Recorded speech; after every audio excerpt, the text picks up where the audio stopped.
হ্যাঁ ভাই, এখন পাওয়া যাচ্ছে আমাদের বগুড়াতে ঢাকার বিখ্যাত বাগরখানি ঐতিহ্য। আসলে আমরা আগে খেতে যেতাম ঢাকা, পুরান ঢাকায়।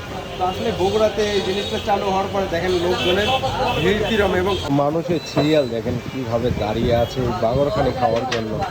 যাই হোক, ঢাকায় গেলেই এই বাগরখানিগুলো পাওয়া যেত। আর এখানে দেখেন বিস্তারিত কিভাবে বানানো হচ্ছে, একদম সবার সামনে জিনিসটা তৈরিতে হচ্ছে। তো ভাই, এটা কি আপনি নিয়ে আসছেন এখানে? হ্যাঁ।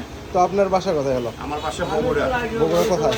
সূত্রাপুর। যে হঠাৎ করে আপনার মাথায় এই বুদ্ধিটা কিভাবে আসলো? আমরা তো ঢাকায় যে খাইছি, মনে হলো যে বগুড়াতে এটা চলবে, এই আশায়। বগুড়া তো সব কিছুতেই চলে। আপনি কাচ্চি বিরিয়ানি চলতেছে। তো যাই হোক, আপনাকে অনেক এবং ধন্যবাদ। ভালো খাবার কারণ পরিষেবা। আমাদের বগুড়াতে এখন ঢাকার এই যে পুরান ঢাকার এই বাগরখানিগুলি পাওয়া যাচ্ছে। এই হচ্ছে দেখেন একদম হিটে গরম করে, গরম একদম তৈরি বের করে আপনাকে দেওয়া হবে। একদম হিটে থাকে।